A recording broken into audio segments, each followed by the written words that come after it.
भगवतो अरहतो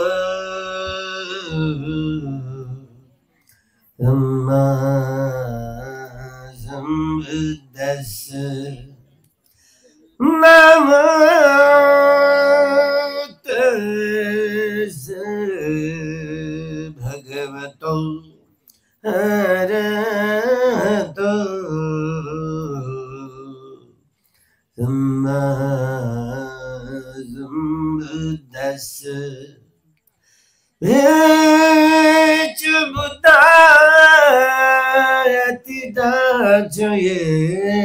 बुद्धाय नागता पचुवनाचये बुद्धा अहं वन्दामि सर्वदा ये च धम्मा ये च धम्माय नागता पचुवन्नाचये धम्मा अहं वन्दामि सर्वदा ये च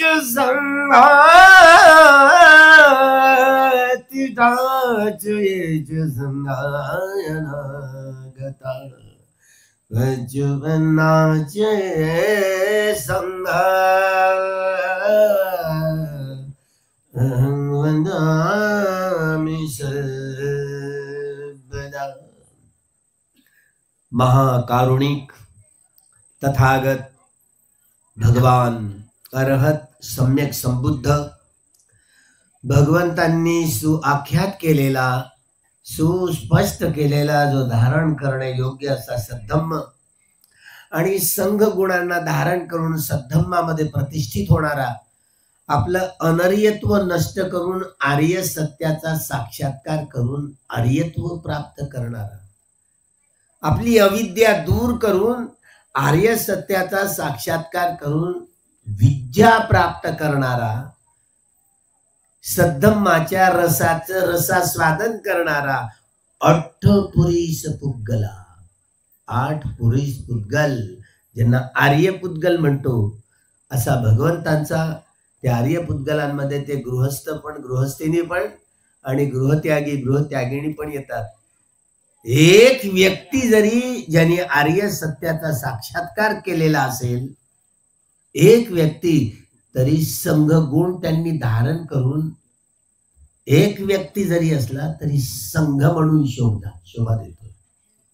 त्यामुळं अरिय सच्चानदर्शनम या तीनही रत्नांना अभिवादन करून वंदन करून प्रणाम करून युगायुगाचं हे दारिद्र्य बुद्ध शासनाच्या चढाव उतारांमध्ये जाती व्यवस्था जी अव्यवस्था होती हा रोग होता या रोगावर या ज्या बोधिसत्वानं हे औषध काढून नाही बाबा ह्या मनुष्य समाज एवढा रोगी झालेला आहे साऱ्या जगातलाच समाज रोगी झालेला आहे दुःखी झालेला आहे कष्टी झालेला आहे सर्व प्रकारच्या दुःखातून रोगातून संपूर्ण ज्या कमजोऱ्या आहेत मनुष्य समाजाच्या त्या दूर करण्यासाठी भगवान बुद्धांचा सद्धम्म समजावून घेण्यासाठी 21 वर्षाचा 35 वर्षाचा तप ज्या युग पुरुषांनी बोधिसत्व परमपूज्य डॉक्टर बाबासाहेब आंबेडकरांनी भावी बुद्धांनी प्रयत्न केला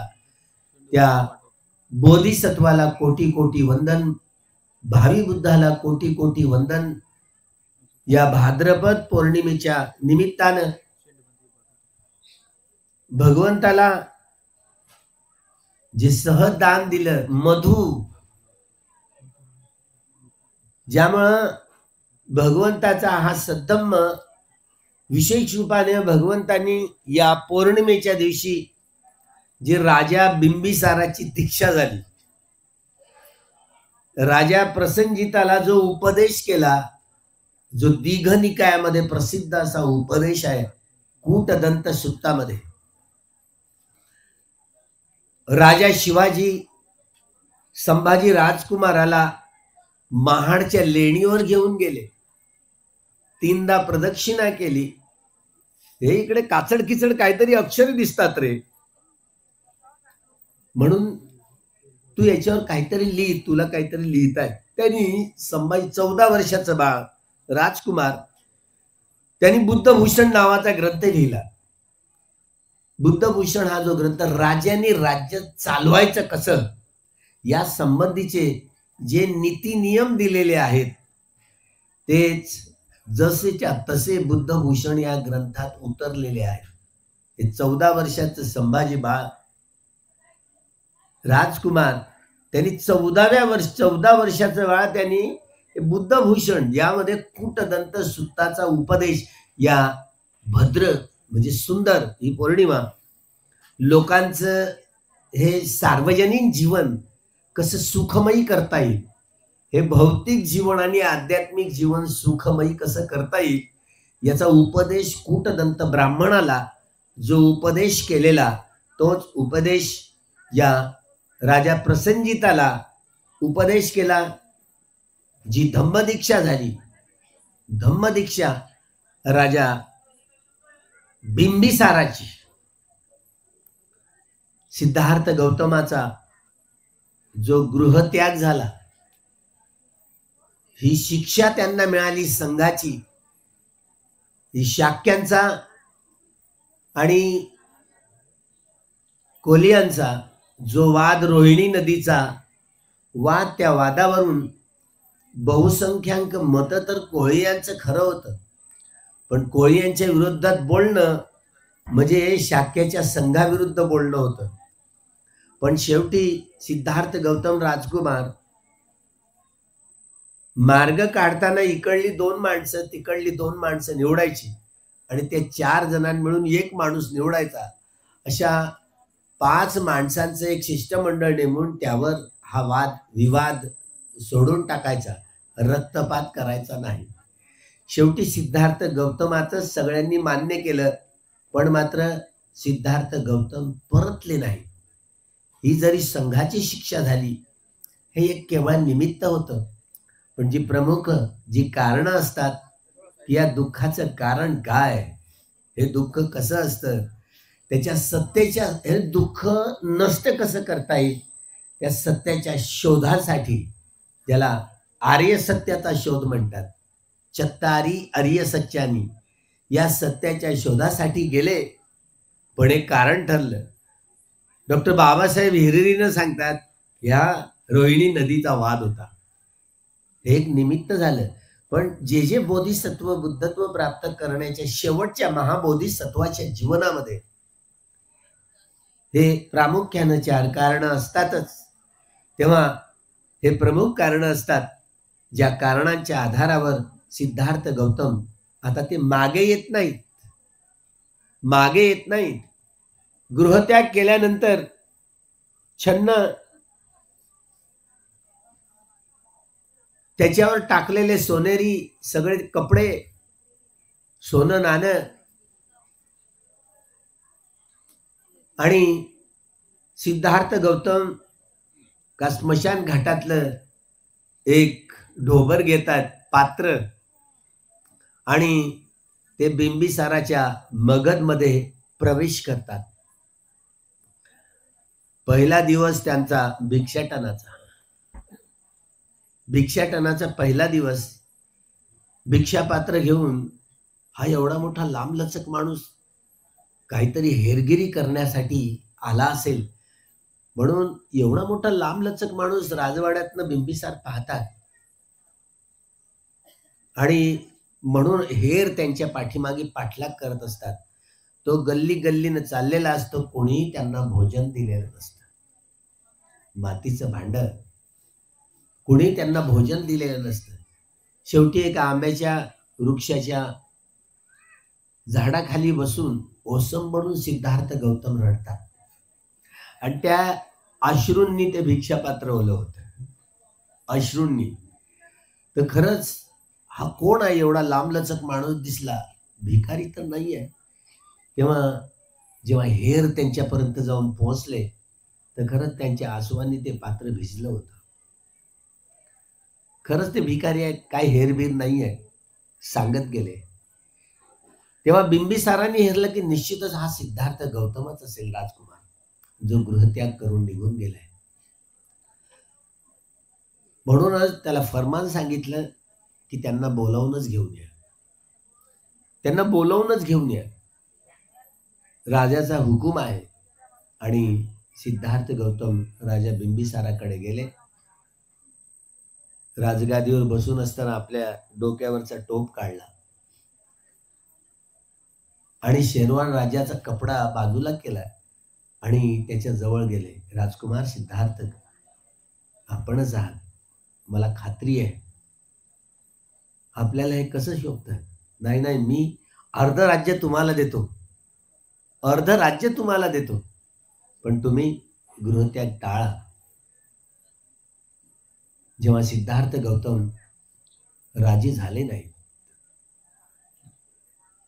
पण मात्र ज्या शोधात तुम्ही जाणार, ते शोध लागल्याबरोबर माझ्याकडे यायचं, पहिल्यांदा माझ्याकडे यायचं.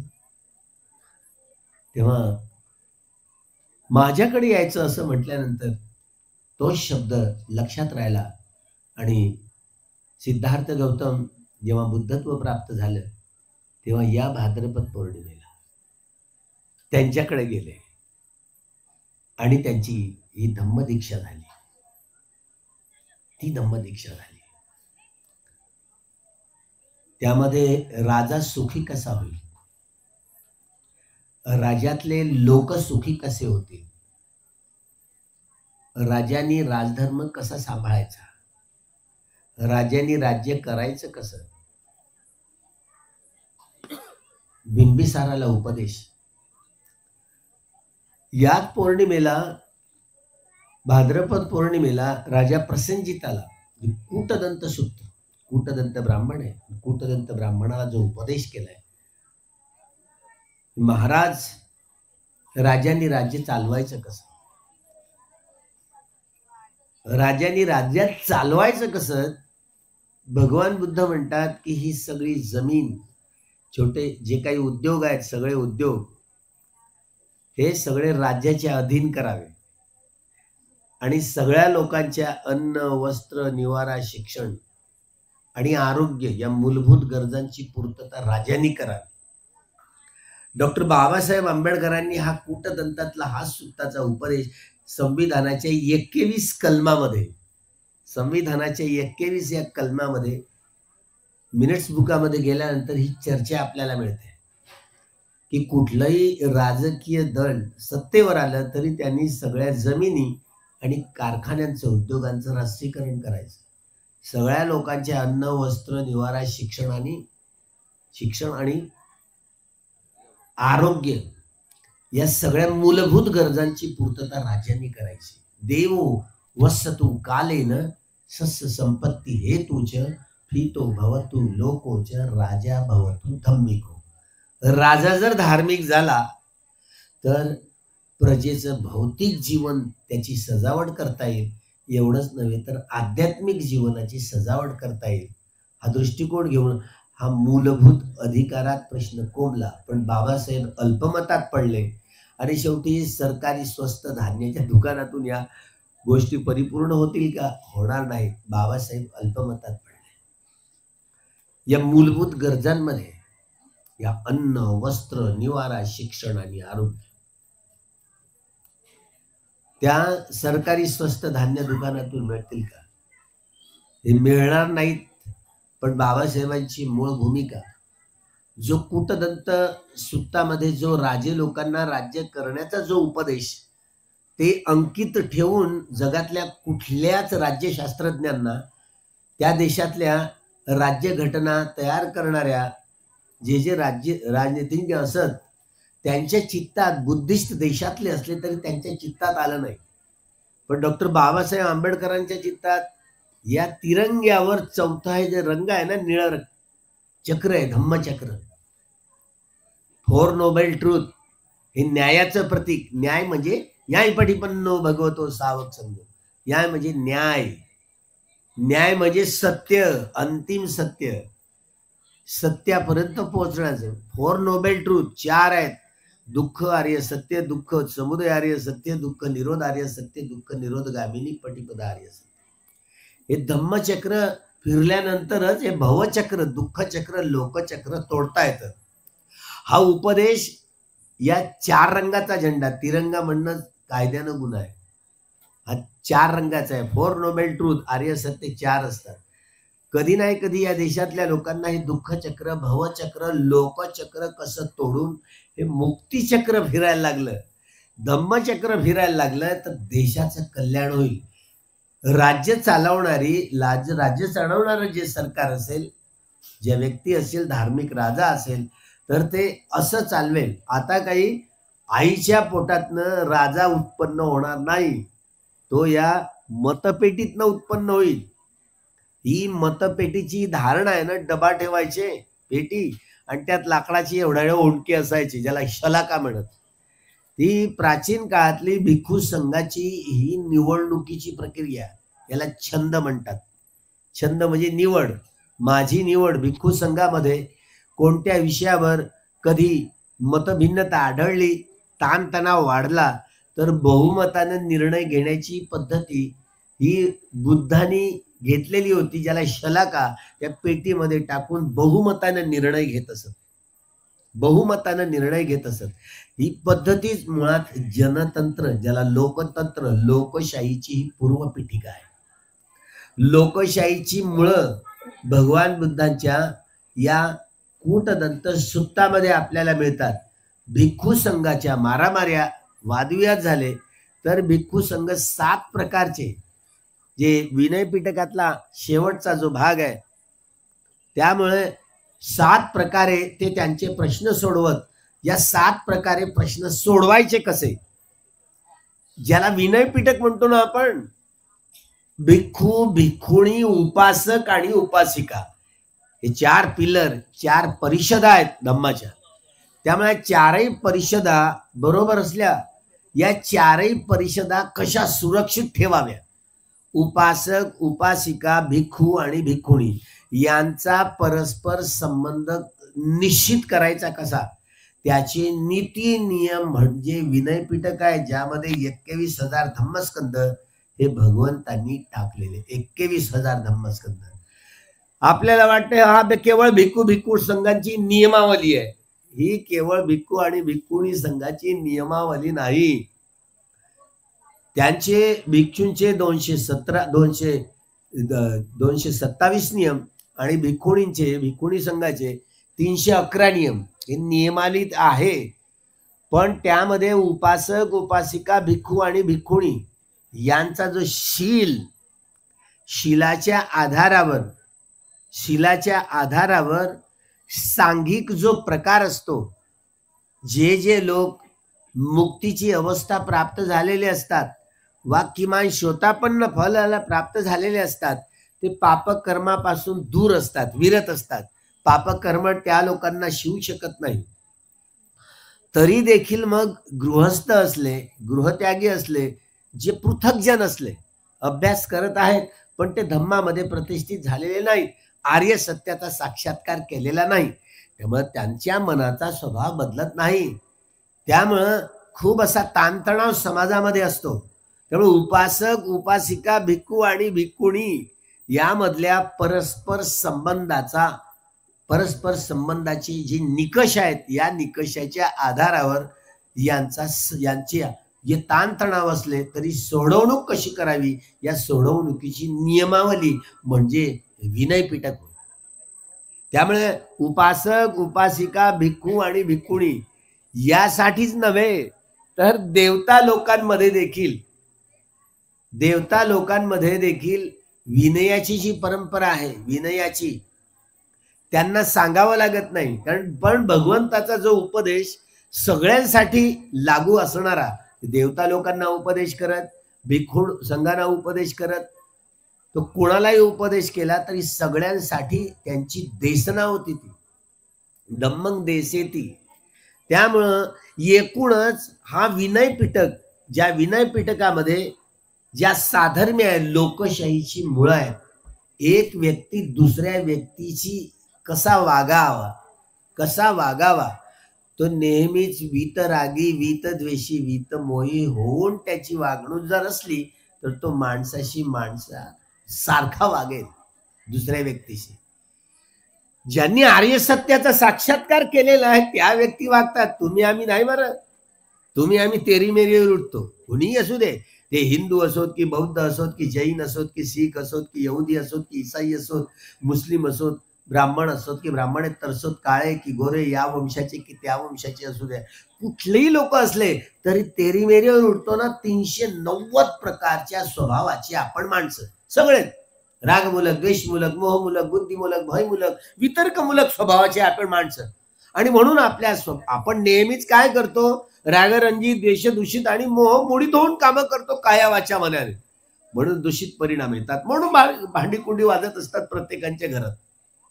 पण ज्यांनी आर्य सत्याचा साक्षात्कार केलेला आहे ते भांडीकुंडी वाजवणं बंद होऊन जातं त्यांचं. माणूस बदलतो, समाज सुधारून तो बदलत नाही. गुलामी समाजाला सुधारून तो बदलत नाही. सरंजामी समाजाला सुधारून तो बदलत नाही. भांडवली समाजाला तो सुधारून बदलत नाही. त्याला कायमचा त्याला बदलावा लागतो. आणि ते उत्पादन साधनाशी निगडित असतं. हे बदलणं म्हणजे उत्पादन संबंधाशी निगडित असतं.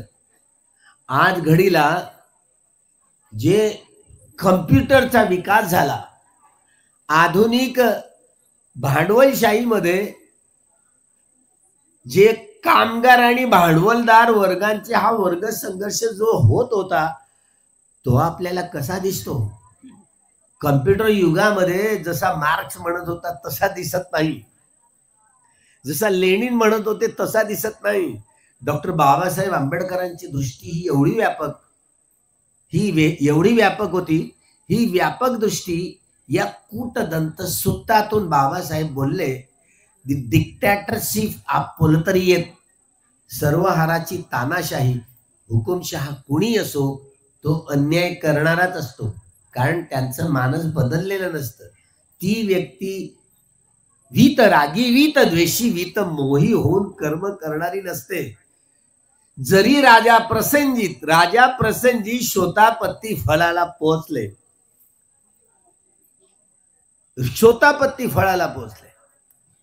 तरी मात्र कौशल नरेश पसंदी या राजांनी या राज्यामध्ये राज्य चालवायचं कसं, अर्थात आपल्याला सम्राट अशोकाचा हा मोठा बाणा दिसतो. जेव्हा राज्याभिषेक झाल्यानंतर कलिंगवर स्वारी झाली, एवढा रक्तपात झाला, तरीही मात्र जे महाभारताचं चरित्र आहे ना, ते सर्वत्र सम्राट अशोकाची जोडणारी चरित्र आहे. रामायणाचं चरित्र आहे ना, ते या युद्धाशी जोडलेलं चरित्र आहे. त्यामुळं सम्राट अशोकाच्या या मौर्य राजाच्या राजवटीनंतर रामायण महाभारत अस्तित्वात आले. त्याच्या अगोदर नाही. आपल्याला जरी सांगितलं गेलं तरी. आज मी जाऊन आलोय बिहारची राजधानी पाटलीपुत्र, जी जुनी आता पटना म्हणतात, जे मैदान आता गांधी मैदान त्याला नाव आहे. पुरातत्व खात्याच्या डायरीत ज्या संस्कृतमध्ये ते रामायण असो, त्या रामायणामध्ये उल्लेख केलेला आहे.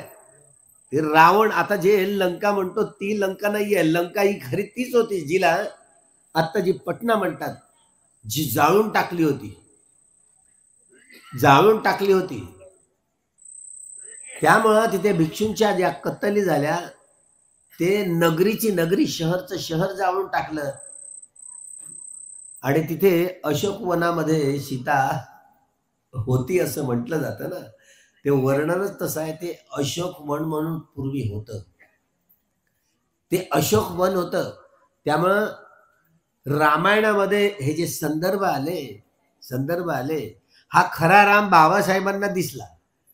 हा खरा राम, हा काल्पनिक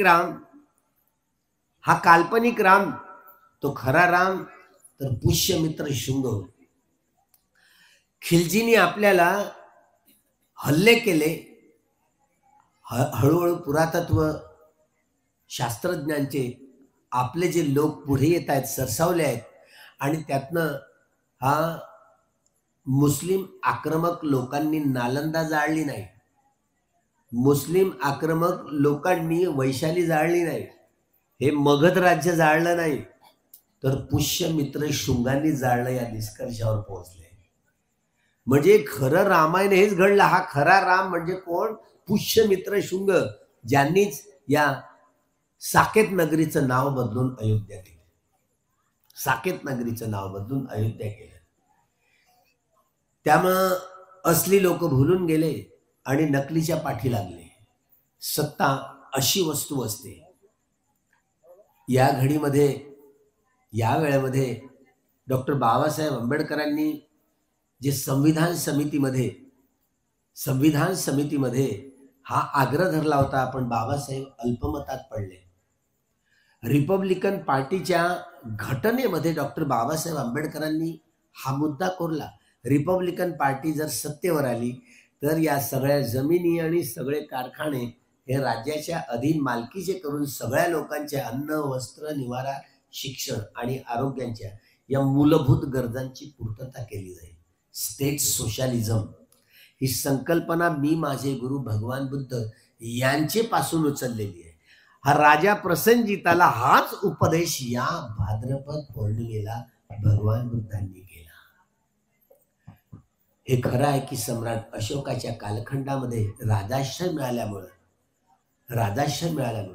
तक्षशिला, नालंदा, विक्रमशिला इत्यादी हे 19 मोठे जे विश्वविद्यालय, त्या युनिव्हर्सिटीमध्ये देशाविदेशातले लोक इथे शिकायला यायचे. चत्तारी आर्य सच्चानी त्या नालंदा विद्यापीठात जे अक्षर मिळाले धम्मलिपीतले, त्या धम्मलिपीतल्या अक्षरात एक टीचर असायचा, एक प्राध्यापक राहिला तर 4 विद्यार्थी असायचे. 4 विद्यार्थ्याच्या पाठीमागे एक टीचर असायचा. बघा, म्हणजे त्या विद्यार्थ्यांना किती तावून सुलाखून समोर आणत असते. आता किती राहतात? आणि तो सरकारी सगळा खर्च असायचा, सरकारी असायचा. म्हणजे जो मूलभूत माणसांचा त्यांच्या अंतर्गुणांना विकसित करण्यासाठी वेगवेगळ्या विषयांवरती जे नालंदा युनिव्हर्सिटीमध्ये चालायचं, की 6 महिने जळत राहिली आपण जे ऐकतो. तर ज्यांनी यज्ञ केले पुष्यमित्र शुंगांनी आणि या सगळ्या युनिव्हर्सिटीच्या जाळल्या, शिक्षण बंद, आणि नंतर ही जाती व्यवस्था अस्तित्वात आली. नंतर आली हे ज्यात ब्राह्मणवादी लोक सत्तेवर आल्यानंतर भिक्षू संघाच्या कत्तली झाल्या. ज्या कत्तलीनंतर हे सगळे लोक जिकडे तिकडे पसार झाले. भिक्खूगण जंगला पहाडांचा, गुफा कंदरांचा आश्रय घेऊ लागला. तेच दाढी वाढवणारे, दाढी मिशी वाढवणारे, डोक्याचे केस वाढवणारे जे साधू संत म्हणतात ना, तेच भोलानाथ, हे सगळे मच्छिंद्रनाथ, गोरखनाथ, नाथपंथी, हे सगळे लोक भिक्षूला हा संपूर्ण संप्रदाय, वारकरी पंथ, भागवती पंथ, लिंगायत पंथ, महानुभाव पंथ, हे सगळे भिक्षूंचा हा संप्रदायाचे लोक वेगवेगळ्या पद्धतीनं जंगलात राहून भुलून गेले, विसरून गेले. तर हे पतनाचं जे कारण आहे, या देशात प्रतिक्रांती झाली. त्यामुळे सारा समाज कसा ब्राह्मणवाद्याच्या या संकीर्णते त्या विचाराखाली आला. सम्राट अशोकाचा हा पळनातू बृहद्रथ त्यांच्या हत्येनंतर सुमती भार्गव यांच्याकडून पुष्यमित्र शुंगांनी मनुस्मृती लिहून घेतली. हा जाती व्यवस्थेचा कायदा होता. मनुस्मृती लिहून घेतली सुमती भार्गव या ब्राह्मण व्यक्तींकडून, ही मनुस्मृती लिहून घेतली आणि तो कायदा सुरू झाला. उत्पादन संबंध मध्ययुगीन कालखंडात आपल्याला दिसतात. ही वर्णव्यवस्था बुद्धांच्या कालखंडात जी दिसते ती नंतर नंतर अस्तित्वात आली. उत्पादन तिथे गणव्यवस्था होती. त्या गणामध्ये जी ही निवडणुकीची प्रक्रिया आपल्याला दिसते. तर प्रामुख्यानं सिद्धार्थ गौतम जेव्हा बुद्धत्व होतं तेव्हा आर्य सत्याचा साक्षात्कार केल्यानंतर मनुष्य जीवन सजवण्याचं जे वैभव होतं त्यांना सजवता येतं. त्यामुळं भगवान बुद्धांनी कूटदंत सुत्तामध्ये जो राजाने राज्य चालवायचं कसं हे दोघांमधला परस्पर जो विवाद आहे तो मिटवायचा कसा ते या बोधी ज्ञानाच्या आधारावर संबोधी ज्ञानाची दृष्टी आपल्याकडे असायला हवी. आपण जरी आर्य सत्याचा साक्षात्कार केलेला नसला, ज्यांनी मात्र विपश्यनेचे शिबिर केलेच नाहीत त्यांना संबोधी दृष्टी येईल याची गॅरंटी नाही आहे. पण ज्यांनी 1-2 जरी शिबिर केले असतील तरी त्याला जरी फलशूट झाला नसेल, पृथकजन असेल, तरी मात्र त्याला समजते संबोधी ज्ञानाची दृष्टी काय असते. ही संबोधी ज्ञान ती बुद्धांची दृष्टी आपण ज्याला म्हणतो. आपण जसं म्हणतो विचार केला तर सम्यक पद्धतीने विचार केला पाहिजे. सम्यक ज्ञानाच्या आधारावर याला म्हणतो. सम्यक ज्ञानाच्या आधारावर आपण विचार प्रक्रिया आपली असली पाहिजे. सम्यक ज्ञान म्हणजे काय? जे ज्ञान ज्या ज्ञानामध्ये परिपूर्णता आणि परिशुद्धता परिपूर्णता साठवलेली असते, त्यामध्ये जोडतोड करण्यासाठी काहीच शिल्लक नव्हतं, काहीच शिल्लक राहत नाही. त्याला संपूर्णत्व म्हणतात, परिपूर्णत्व म्हणतात. आणि परिपूर्णत्व ज्यामध्ये साठवलेलं आहे त्याला सम्यक ज्ञान म्हणतात. या सम्यक ज्ञानाच्या आधारावर काया वाचा मनाने कर्म करत जाणं म्हणजे दुःखे याणं, दुःख समुदय याणं, दुःख निरोधे याणं, दुःख निरोध गामिनी पटिपदा याणंती ती उच्यते ती भिक्खवे सम्मादिट्ठिवा. सम्यक ज्ञानाच्या आधारावर सम्यक दृष्टी सोबत घेऊन चालणं, कर्म करणं काया वाचा मनानं म्हणजे सम्मादिट्ठी सोबत घेऊन चालणं ही बुद्धाची दृष्टी आहे. सम्यक दृष्टी सम्यक ज्ञानाच्या आधारावर. हे सम्यक ज्ञान कसं उत्पन्न होतं? प्रज्ञेच्या आधारे. यदा पय्याय पश्यति. प्रज्ञेचे 3 लक्षण. सब्बे संखारा अनिच्चाति, सब्बे संखारा दुःखाति, सब्बे धम्मा अनत्ताति. यदा पय्याय पश्यति अथ निब्बिन्दति दुःखे एष मग्गो विसुद्धिया.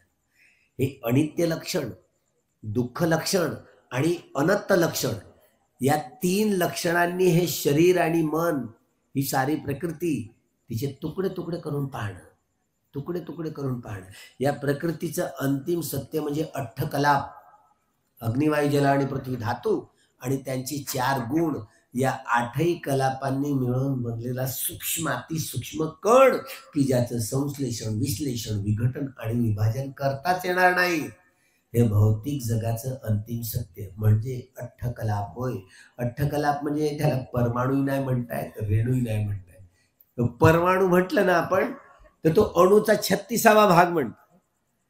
अजून अनेक तत्वज्ञ पुढे येतील, त्याची फोड करतील. जोपर्यंत मनुष्य अठ्ठकलापापर्यंत अठ्ठकलापाचं संशोधन करण्यापर्यंतची दृष्टी आपल्याला प्राप्त होणार नाही ना, तोपर्यंत अठ्ठकलाप काय आहे भगवंतांनी रेखांकित केलेला आहे, व्याख्यात केलेला आहे. अठ्ठकलाप म्हणजे काय?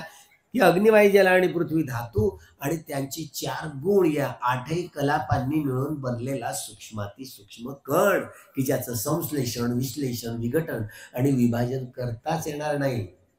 हे भौतिक जगाचं अंतिम सत्य. लोकोत्तर सत्य हे लोकीय सत्य आहे. लोकोत्तर सत्य उदयभय ज्ञान हे अनित्य ज्ञान. जे जे उदय वे होणार आहे ते दुःख आहे, जे अनित्य आहे ते दुःख आहे. जे दुःख आहे ते कशाला? हे शरीर माझं, मी कुणाला मी म्हणू, माझं शरीर म्हणू, माझं मन म्हणू, काय हुकूमत चालते माझी, अनात्म आहे. हे तीनही लक्षणांनी निरखून पाहणं, त्याचे तुकडे तुकडे करून पाहणं म्हणजे प्रज्ञेने पाहणं. हे अनित्य लक्षण, दुःख लक्षण आणि अनंत लक्षणांनी वस्तू, व्यक्ती, स्थिती, रंग, रूप, आकृती याचे सारे तुकडे तुकडे करून पाहणे याला म्हणतात सम्यक ज्ञान. सम्यक ज्ञान. या सम्यक ज्ञानाच्या आधारावर विचार प्रक्रिया आपली असावी. म्हणजे कशी? हे केवळ ऐकीव ज्ञानाच्या आधारावर नाही किंवा चिंतनमय ज्ञानाच्या आधारावर नाही. ऐकीव ज्ञानाला आणि चिंतनमय ज्ञानाला सीमा असते. सीमा. प्रज्ञेला सीमा नसते, म्हणून प्रज्ञा ही लोकोत्तर निर्वाणापर्यंत घेऊन जाते. निब्बाणं परमं सुखं, हे श्रेष्ठतम सुख जे निब्बाण. वान म्हणजे तृष्णा आणि वाण निर्दालन करणं, उन्मूलन करणं, ज्यामुळं तृष्णेचा लवलेश नसतो. असं सुख की जे सुख कधी संपत नाही. न संपणाऱ्या सुखाचं नाव आहे निब्बाणं परमं सुख, श्रेष्ठतम सुख. हे प्रज्ञेच्या आधारावर जातं. त्यामुळं काम करताना, कृती करताना, काया वाचा मनाने आपण कृती करतो. ही कृती करताना सम्मादृष्टी नेहमी सोबत असावी. आपण धम्मचक्र प्रवर्तन सूत्रात अरियो अठ्ठांगिको मग्गो, जसा हा सार आला, हाच तर मध्यम मार्ग आहे. काय असतो मध्यम मार्ग? हा काया क्लेशाचाही नाही किंवा भोगवादाचाही नाही. काया क्लेश किंवा भोगवाद हे अंत आहेत. मध्यम मार्ग. मध्यम मार्ग म्हणजे बोधी अंग धारण करणाराच हा मध्यम मार्ग आहे. म्हणून 4 सतीपट्ठान याला मध्यम मार्गच म्हणतात. 4 इद्दीपाद यालाही मध्यम मार्ग म्हणतात. 4 सम्यक प्रधान त्यालाही मध्यम मार्ग म्हणतात. 5 बल हे मध्यम मार्गच आहे. 5 इंद्रिया तोही मध्यम मार्ग आहे. 7 भोजंग मध्यम मार्गच आहे. अरियो अठ्ठांगिको मग्गो हा देखील मध्यम मार्ग आहे. या मार्गाने चालायचं. सतीपट्ठान, सम्मापधाना, इद्दीपाद, सम्मा इद्दीपाद,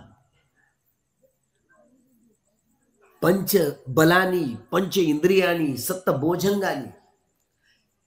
सुरुवातीचे जे अंग आहेत या बोधी अंगाचे सुरुवात, ही सुरुवातच असिते, पीते, खाईते, साईते, संपजान कार्य होते.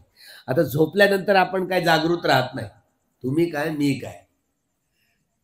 झोपल्यानंतर एकदा झोप आली रे आली, झोप म्हणजे माराचं क्षेत्र आहे. मार आपलं काम करतो, तो चिंतन मनन करत राहत. अर्थात ज्यांनी जे सम्यक संबुद्ध झाले, पश्चेक बुद्ध झाले, अर्हत सत्व ज्यांना सावक बुद्ध म्हणतात, त्यांची झोप या रोगातून सुटका झालेली असते. ते संपूर्ण जागरूक असतात. असे जागरूक असतात. तुम्ही आम्ही जसे रात्री झोपायचं काम करतो, आज झोपायचं नाही. आज हे ऑपरेशन करायचं शरीराचं, मनाचं. हे ऑपरेशन करायचं. पौर्णिमा, अमावस्या आणि अष्टमीला हे मोठे मोठे ऑपरेशनचे दिवस असतात. महिन्याला, कमीत कमी महिन्याला हे 4 दिवस उपोषताचे, पौर्णिमा, अमावस्या आणि अष्टमी. त्यामुळे उपोषताच्या दिवशी आपलं हे जीवन, उपोषत म्हणजे पवित्र दिवस, उपोषत दिवस, पवित्र दिवस. आपली ज्या ज्या खामी आहेत, कमजोरी आहेत, दोष आहेत, कामतृष्णा आहेत, भवतृष्णा आहेत, विभवतृष्णा आहेत, या काढून टाकण्यासाठीचा उपोषताच्या दिवशी खूप मोठा प्रयत्न होतो. कशामुळं? हे अनित्य लक्षण, दुःख लक्षण आणि अनंत लक्षण, या तीनही लक्षणांनी हे शरीर, हे मन याचं ऑपरेशन होत राहतं. नाना भयतो वा, नाना रोगतो वा, नाना उपद्रवतो वा सभ्य आरखंगणतो. नाना प्रकारच्या रोगातून, दुःखातून, भयातून, विकारातून, उपद्रवांपासून स्वतः माणसाची सुरक्षितता करून घेतो. हे सुरक्षितता घेण्यासाठी जो उपदेश आहे त्याला परित्राण, परित्त सुक्त. परित्त म्हणजे रक्षण. आपलं रक्षण आपण करायचं कसं, त्याचा उपदेश भगवंतांनी जो दिला, हा अभिधम्मामध्ये विशेष आहे, विशेष उपदेश आहे, जो या अनित्य लक्षण, दुःख लक्षण आणि अनंत लक्षणांनी हे शरीर याद्वारे या प्रज्ञेच्या तीनही लक्षणांना पाहणं म्हणजे सम्यक ज्ञान सोबत घेऊन जगणं होय. चालताना, बसताना, उठताना, निद्रा घेताना देखील जी काही कृती करत आहोत तो वेदनांचा उदय वे जाणत जाणत. बा आपण दुखलं तर उठताना असं म्हणतो, पहा वेदनांचा उदय वे पाहत पाहत ते पाहते चालते पहा कशी सजग आहे काय, जागरूक आहे. चालताना देखील वेदनांचा उदय, पाय टाकल्याबरोबर जनन जे काही संपूर्ण शरीरात वेदना उत्पन्न होतात ना, ते वेदना उदय, तो वेदनांचा उदय वे पाहत पाहत चालणं असंच नाही. ते डोळे असले पाहिजे, नाही तर खड्ड्यात पाय टाकला तर पडायला नाही काय. पाहत आहोत पण वेदनांचा उदय वे जाणत जाणत चालत आहोत. पाणी जरी पिताना घट बस तहान लागली, घट प्याले की जमले, बेहोशीतलं असतं पाणी पिणं. वेदनांचा उदय, पाणी ग्लास जरी ग्लासाचा काठ तर उठायला लागला तरी कसं वाटतं, वेदना कशी उत्पन्न होते, ती उत्पन्न होऊन नष्ट होते. एक घोड घेताना ते कसं होतं, त्याच्या वेदनांचा उदय वे जाणत जाणत, म्हणजे खाताना पिताना जी काही कृती करत आहोत, बोलताना, हाकताना, मुतताना देखील, नाही तर तुम्ही कुठून करा ते कुठून हे होण्याची होतं असं अगदी सहजपणे. तुम्ही विपश्यनेचा हे अनित्य लक्षण, दुःख लक्षण, अनंत लक्षण कब्जे होणार नाही तुम्हाला. हे अनित्य बोध, दुःख बोध जाणत जाणत कसं निरोगी शरीर राहत. त्यामुळे यदा पय्याय पश्यति, प्रज्ञेनं पाहता पाहता, त्यामुळे याला उदय भयं ज्ञानं इति अनित्य ज्ञानं. या अनित्य ज्ञानाच्या आधारावर अनित्याचा बोध करून आर्य सत्याचा साक्षात्कार केला जातो. दुःख ज्ञानाच्या आधारावर दुःखाचा बोध करून आर्य सत्याचा साक्षात्कार केला जातो.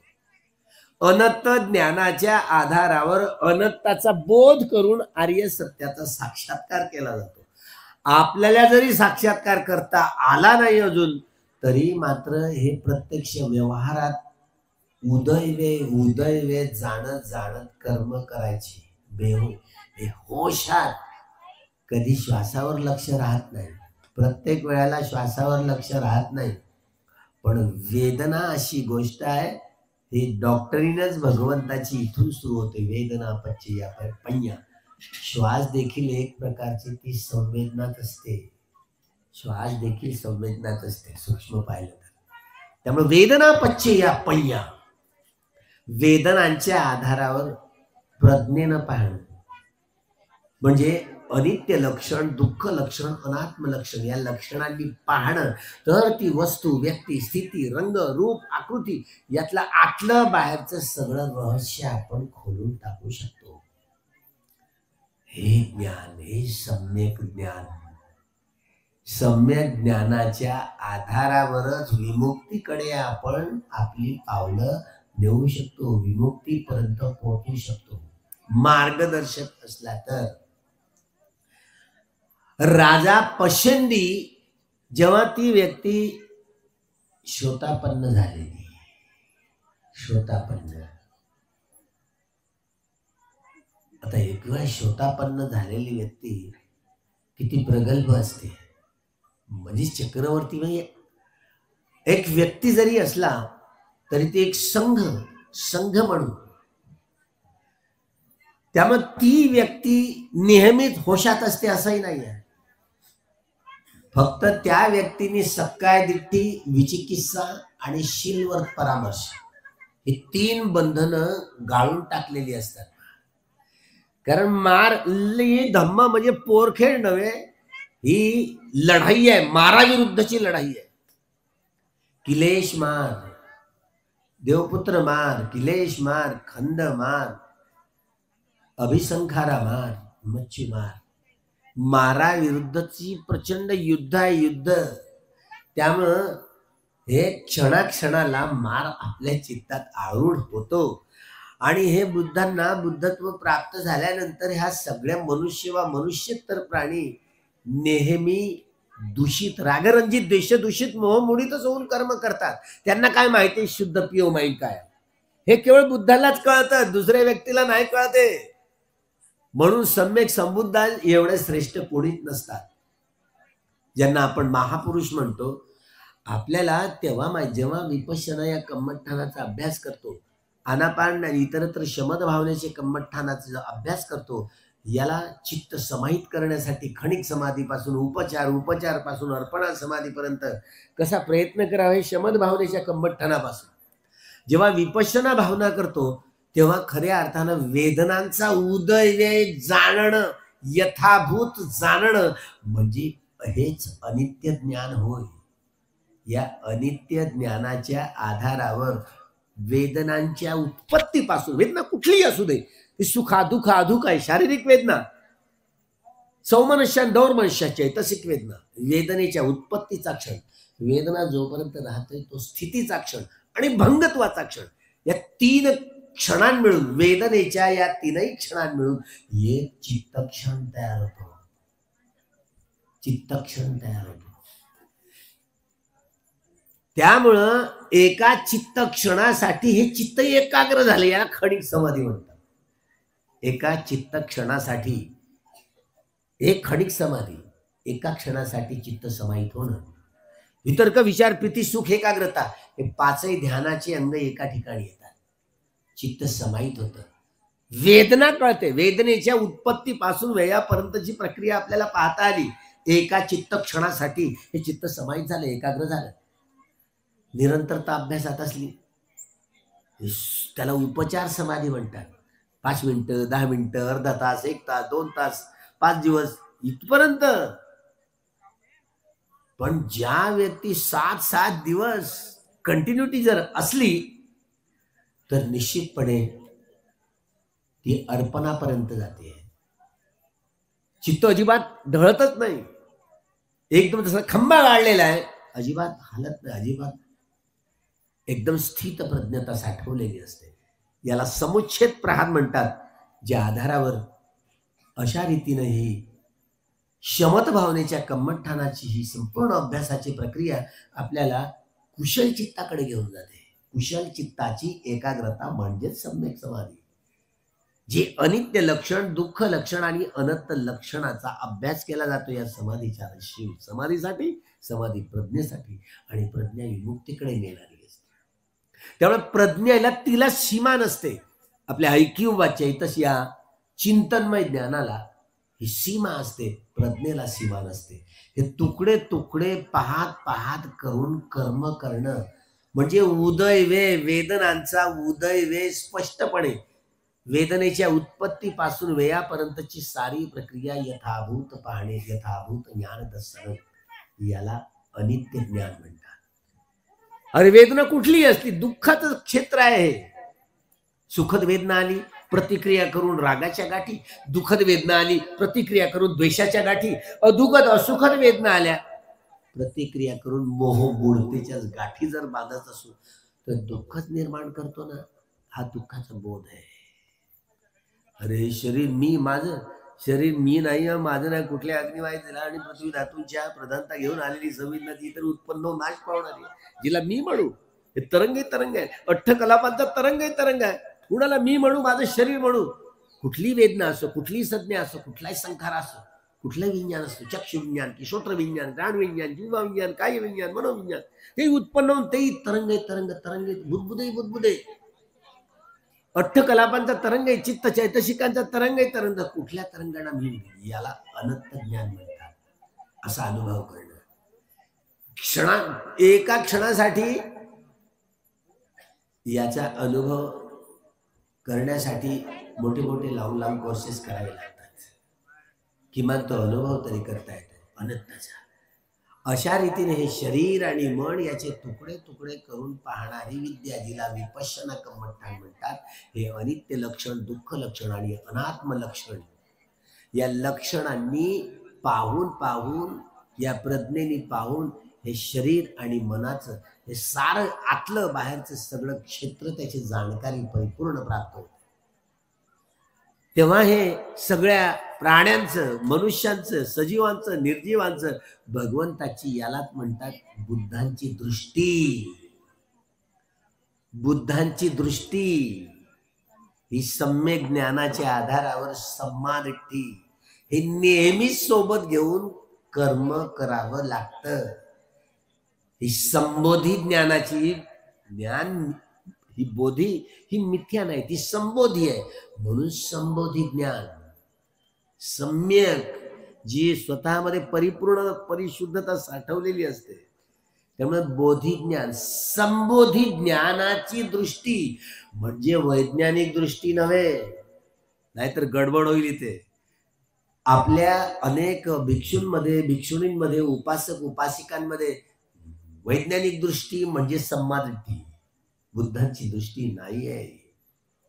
हे विज्ञान आहे ना, ते अनित्याचं क्षेत्र आहे. वैज्ञानिकाचे निष्कर्ष हे सातत्यानं बदलत असतात. पहा, हे लोकीय क्षेत्र आहे आणि लोकीय क्षेत्राचा स्वभाव उदयव्यय आहे, उत्पन्न होऊन नाश पावणं. त्यामुळे लोकीय क्षेत्रात वैज्ञानिकांनी जे नवनवे शोध केले आणि त्या शोधांमुळं परिपूर्णता अजूनही साठवलेली नाही आहे त्यामध्ये. आज वैज्ञानिकांचं एक मत, उद्या ते बदलेल. नवा वैज्ञानिक आला, नवी उपकरणं शोधतील, नवं मत साठवेल. नवं मत ते आपल्याला आत्मसात करावं लागेल.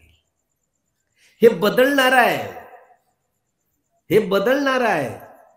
पण तथागताची ही दृष्टी ती हे अनित्य लोकीय क्षेत्रामध्ये हे अनित्य लक्षण, दुःख लक्षण, अनंत लक्षण या तीनही लक्षणांनी कर्म करणं, जाणत जाणत योग्य कर्म करणं हे सम्यक संबुद्ध, पश्चिमबुद्ध, अर्हत सत्व करू शकतात.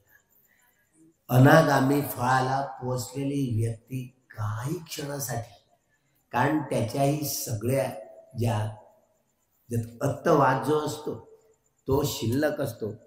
त्यामुळं त्याही व्यक्ती फारशा तृष्णाविहीनच असतात, बऱ्याच तृष्णाविहीन असतात.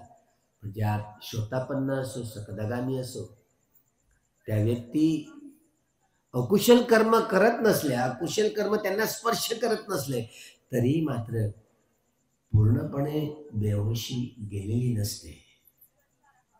ते पूर्णपणे बेहोशी त्यात अर्हत सत्व, सावक बुद्ध, पश्चिम बुद्ध आणि सम्यक संबुद्धांमध्ये असते. ही संपूर्ण जागरूकता असते. पण पश्चिम बुद्धांमध्ये वा अर्हत सत्वांमध्ये जेवढं बल असतं, हे बोधी तर असते ती बोधी, पण हे बोधी ज्ञान ज्यांनी अनुसंधान केलेलं असतं, अनुसंधान केलेलं असतं स्वप्रयत्नाने, ते सगळं वर्तमान, भूत आणि भविष्य तीनही कालखंडाची जाणकारी करणारे असतात. त्यांचं वेगळं दश बल तनुजन बोधी चेती नमामि. आपण म्हणतो चैत्यवंदना करताना, चैत्यवंदना करताना ज्या अशोकवनामध्ये, ज्या अशोकवनामध्ये जिथे पाटलीपुत्रलाच जे संदर्भ दिले गेले, दानापूर नाव आहे, दानापूर, जिथे मोठं क्षेत्र, जिथे मोठं संगधान होतं दानापूरला, तिथे अवशेष, तिथे एक स्तूप आहे. म्हणजे एवढं मोठं संगधान झालं होतं मागधमध्ये. त्यावरूनच त्या नगराला दानापूर पडलाय. पण आता लोक तर विसरून गेले ना, लोक तर विसरून गेले. त्यामुळे त्या दानादी कर्म करण्यामध्ये जो पूर्णत्वाचा, संपूर्णत्वाकडे वाटचाल करणारे जे लोक, जे उपासक, जे निश्रय परिपूर्ण करणारे असतात, ज्यांचे चारही निश्रयांची परिपूर्ती करण्याचा हा संग्रह जो असतो परिपूर्ण झालेला असतो, 10ही पारमितांचे घडे भरलेले असतात, त्यांना आर्य सत्याचा साक्षात्कार करता येतो. या पौर्णिमेला राजा बिंबिसाराची आल्यानंतरची दीक्षा झाली आणि दीक्षा झाली, पण त्यांनी शोटापत्ती फळाला ते पोहोचले. पोहोचताना राजा, त्याचा जो राजकुमार पुत्र आहे, त्याला अजातशत्रू मला हा राज्यावर बसवेल की नाही ही शंका येत होती. म्हणून वडिलांनाच तुरुंगात टाकले नव्हे तर साखळदंड बांधले, कुठे पळून जाता कामा नये. बिंबिसाराची राणी त्याला भोजन बिजन घेऊन यायची. पुढे तर भोजन पण बंद केलं, सहज अंगाला लावून यायची. बिंबिसार असे चाटत होते बिंबिसार. तेव्हा पुढे तेही समजल्यानंतर तीक्ष्ण हत्यार घेतलं आणि चिरे मारले तळपायला, चिरे. तरीही मात्र राजा बिंबिसाराच्या मनात अजातशत्रूंविषयी काहीच द्वेष नाहीये. तो असं चालत चालत असतानाच चालतोय आणि चालत असताना रक्तबंबाळ रक्त, तरी मात्र या वेदनांचा उदय, सारं शरीर भंग झालं. हृदय वथवर मन गेलं रे गेलं. हे सार हे शरीर मी आहे की नाही आहे, हलकं फुलकं जसं फुलपाखरू चाललेलं असं वाटायला. त्यात दुःख वेदना कुठे गेल्या माहिती नाही. आणि पाहता पाहता पहिल्या असाच राहिला तो. पाहता पाहता पहिलं फळ त्याला प्राप्त झालं, राजा बिंबिसाराला. आता कुठे दिघनिकायामध्ये एक लांबलचक सुत्त आहे. त्या नागलोकांमध्ये त्यांनी जन्म घेतलेला आहे. राजा बिंबिसार हे तथागतांनी सांगितलेलं आहे. जनवसप त्याचं नाव आहे. जनवसप सुत्त दिघनिकायामध्ये. ते वाचा म्हणजे आपल्याला कळेल. तुम्हाला विश्वास कधी कधी होणार नाही. हे खरंच बुद्धाने सांगितलेलं आहे. कारण ते त्रिपिटकधारी हे सगळे लोक संगायनामध्ये सगळ्यांनी संगायन केले त्या सुत्ताचं. ते काय आम्ही काही जोडलेलं नाहीये. त्यामुळं अजूनही तुम्ही वाचल्यानंतर त्याच्यावर विश्वास बसणार नाही तुम्हाला. हे खरंच बिंबिसार मरण पावल्यानंतर त्यांनी त्या नागलोकांमध्ये जन्म, कुबेरंग उत्तरंग दिसंग म्हणतात, कुबेरंग उत्तरंग दिसंग. तिथे ते यक्ष लोकांमध्ये त्यांचा साठा आहे. यक्ष लोक कुबेर राजा म्हणून जनवसप सुत्तामध्ये हा भाग आलेला आहे. आपल्याला वाटतं असं कसं होऊ शकतं, ज्यात मधुपौर्णिमा म्हणून जे आपल्याला माहिती दिली असेल, हळूहळू जे वलय आपल्याला दिसतं, ज्यात अष्टपरिष्कारांसोबत ज्या वस्तू आहेत, त्या वस्तू भिक्खू संघाला दान देण्यातनं सम्यक आजीविकेचं हे जे शिखर गाठण्यासाठी, आपल्याला सम्यक आजीविका प्राप्त होण्यासाठी या दानातनं हे मूल्य स्थापित होतं, ज्या आधारावर आपल्या दानादी कर्म परिपूर्ण होऊन निश्रयांची परिपूर्ती करून आपल्याला आर्य सत्याचा साक्षात्कार करण्याचं बळ, याचा साठा संग्रहित केला जातो. तो साठा या भद्र पौर्णिमेच्या निमित्तानं हा परिपूर्ण हो. बुद्ध धर्म संघाच्या प्रभावानं आपलं सर्वांचं मंगल हो, सर्वांचं कल्याण हो, सर्वांचं भलं.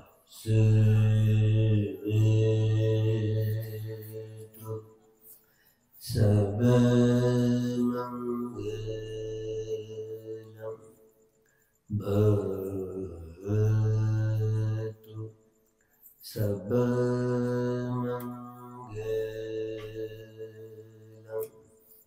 भवतु,